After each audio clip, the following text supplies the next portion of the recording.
बिस्मिल्लाहिर्रहमानिर्रहीम सल्लल्लाहु अलैहि वसल्लम। बच्चों, उम्मीद है आप सब खैरियत से होंगे। आज हम बिजनेस मैथ के फर्स्ट चैप्टर प्रोबेबिलिटी उसके सेल्फ असेसमेंट क्वेश्चन करेंगे। फर्स्ट 3 बेटा क्वेश्चन, इससे प्रीवियस वीडियोस में मैंने आपको प्रोबेबिलिटी की जो बेसिक चीज़ें हैं सारी समझा दी थी। उसके बाद इंडिपेंडेंट डिपेंडेंट इवेंट सारा समझा दिया था। तो आज हम सेल्फ असेसमेंट क्वेश्चन करेंगे। तो फर्स्ट क्वेश्चन है हमारे पास जी, find the sample space for choosing an odd number from 1 to 15 at random. ठीक है, वो कहता है कोई एक रैंडम नंबर जो ना आपने चूज करना है और आपके पास जो सैंपल स्पेस दी हुई है वो अकॉर्डिंग टू है जी 1 से लेके 15 तक और नंबर है। ठीक है, इसमें से आपने कोई सैंपल स्पेस बना के और नंबर चूज करना है। और आपको बेटा पता होना चाहिए कि ऑड नंबर जो होते हैं वो नंबर होते हैं जो 2 पे डिवाइड नहीं होते, यानी कि 2 के टेबल पे तकसीम नहीं होते, यानी 2 के फाड़े में नहीं आते, वो ऑड नंबर है। उसने बताया कि 1 से लेके 15 तक है। अब आपने क्या करना है, सैंपल स्पेस एक बना लेनी है। ये सैंपल स्पेस का साइन है, इसको ओमेगा बोलते हैं। और आपने सिंपल 1 से लेकर 15 तक सारे ऑड नंबर लिख देने हैं। वो क्यों लिखने हैं? क्योंकि मैंने बेटा आपको स्टार्ट में बताया था, जब हमने लेक्चर स्टार्ट किए थे, कि प्रोबेबिलिटी होती है मेजरिंग ऑफ चांसेस। ठीक है, तो जब मैं 1 से लेकर 15 तक कोई एक नंबर मुझे सिलेक्ट अगर करना पड़ जाता है तो वो कोई भी नंबर हो सकता है। इसलिए जितने भी नंबर्स होंगे 1 से लेकर 15 तक, जो इवन ऑड नंबर होंगे, ताकदाद होंगे, वो मैं सारे लिख लूंगा। ठीक है, तो यहाँ पे आपने ओमेगा लिख के इक्वल टू लिखना है 1, 3, 5, 7, 9, 11, 13 एंड 15। ये सारे नंबर जो 1 से 15 तक लिख देने हैं। ये सारे ऑड नंबर हैं, 2 के टेबल पे डिवाइड नहीं होते। तो इसका ये सिंपल सा आंसर होगा, एक से लेके 15 तक आपने सारे नंबर। क्यों? तो इसलिए क्योंकि हो सकता है मैं 1 भी चूज कर सकता हूँ प्रोबेबिलिटी में, 3 भी चूज कर सकता हूँ, 5 भी कर सकता हूँ, 7 भी कर सकता हूँ, कोई भी कर सकता हूँ नंबर सिलेक्ट। ठीक है, इसलिए ये सारे के सारे मैंने यहाँ पे नंबर लिख दिए। तो ये बेटा इसका आंसर होगा सल्लल्लाहु अलैहि वसल्लम। इसके बाद बेटा नेक्स्ट क्वेश्चन हमारे पास आ जाता है जी, what is the difference between mutual exclusive events and collectively exhaustive event.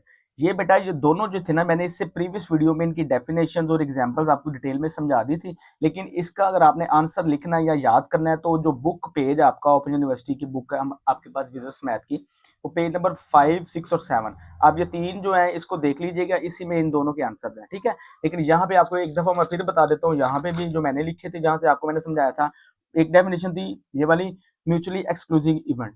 ये होती है जी, a set of event are said to mutually exclusive if the occurrence of any one event precludes the occurrence of an other events। मतलब in short ये कि mutually exclusive event ऐसे event होते हैं जो इकट्ठे वकूफ पजीर नहीं होते, अलग अलग होते हैं। उसकी मिसाल बेटा मैंने आपको दी थी प्रीवियस वीडियो में भी, कि क्वाइन है, जैसे हेड और टेल है।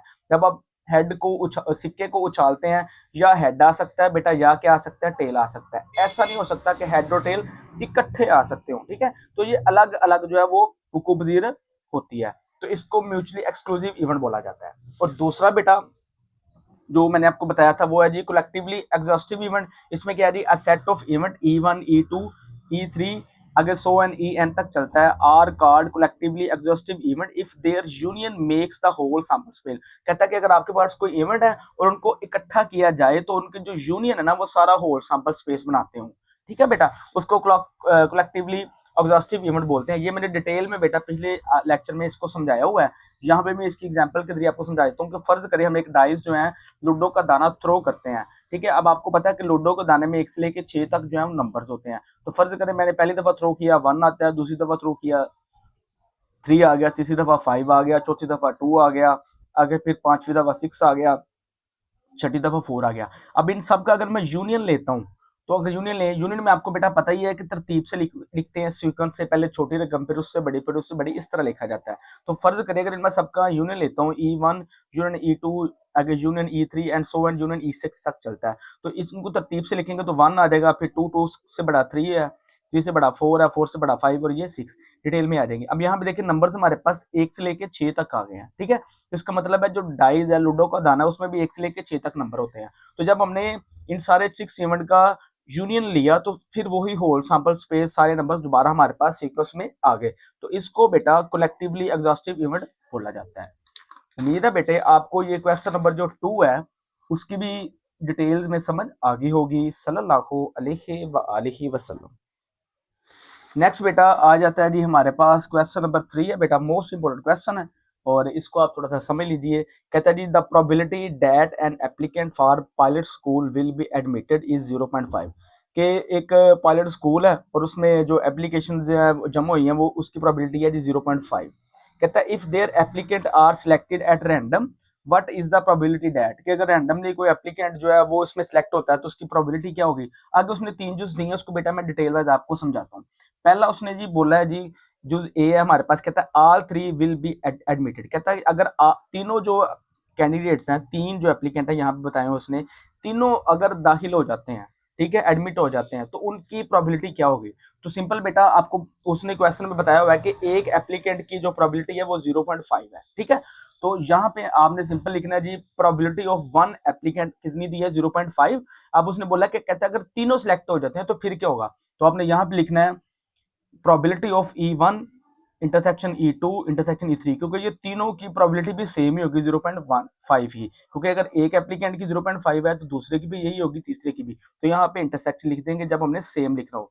ये लिख लिया। उसके बाद प्रोबेबिलिटी ऑफ इवेंट 1 मतलब ये पहला मेंबर जो होगा वो, आगे डॉट का मतलब जरब है, फिर प्रोबेबिलिटी ऑफ इवेंट 2 है, फिर मल्टीप्लाई हो जाएगा डॉट का मतलब, फिर प्रोबेबिलिटी ऑफ इवेंट 3 मतलब थर्ड एप्लीकेंट। तीनों लिख के बेटा अब एक एप्लीकेंट की कितनी है जी 0.5 प्रोबेबिलिटी है, तो आपने यहाँ पे 0.5 लिख देना है, मल्टीप्लाई यहाँ पे भी 0.5 लिख देना है, फिर मल्टीप्लाई यहाँ पे भी 0.5 लिख देना है। उसके बाद बेटा आपने इन तीनों को मल्टीप्लाई कर देना है।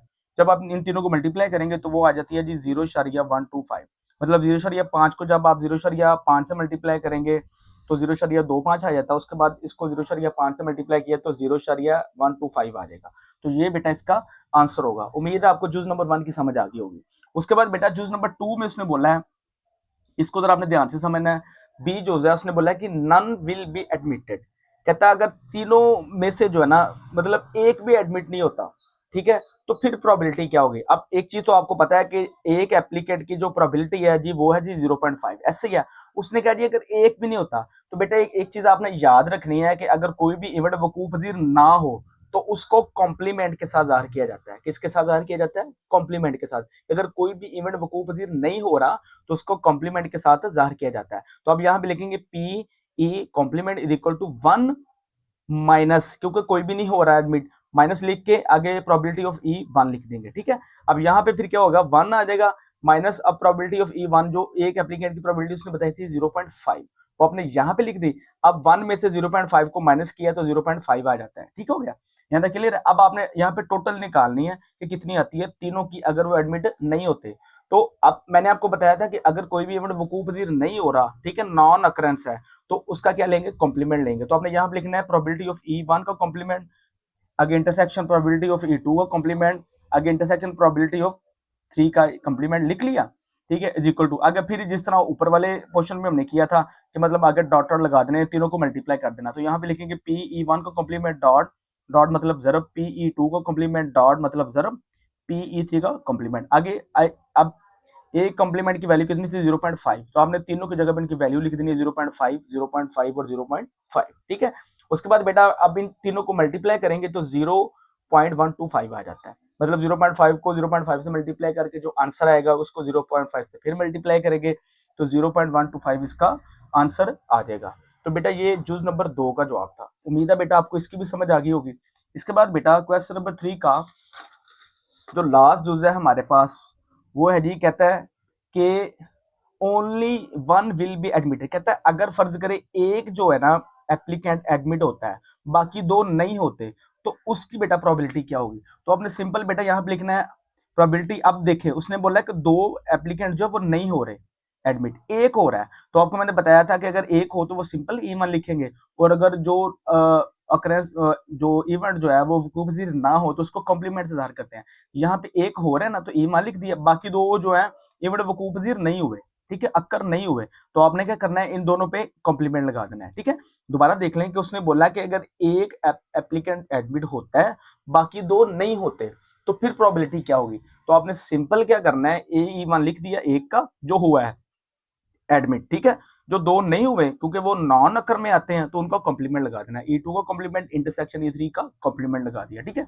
आगे फिर वही इन तीनों को अलग अलग करके मल्टीप्लाई कर देना, PE1 डॉट PE2 आगे कॉम्प्लीमेंट डॉट PE3 आगे कॉम्प्लीमेंट। अब इनकी वैल्यूज आपको पता ही है, 0.5 है, इसकी भी 0.5 है, क्योंकि पीछे हमने निकाली थी जूज नंबर 2 में, इसकी भी 0.5 है। उसके बाद बेटा इन तीनों को मल्टीप्लाई कर देंगे, जब तीनों को मल्टीप्लाई करेंगे तो 0.125 इसका आंसर आ जाएगा।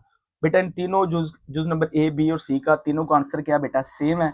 उम्मीद है बेटा आपको इन तीनों क्वेश्चंस की समझ आ गई होगी।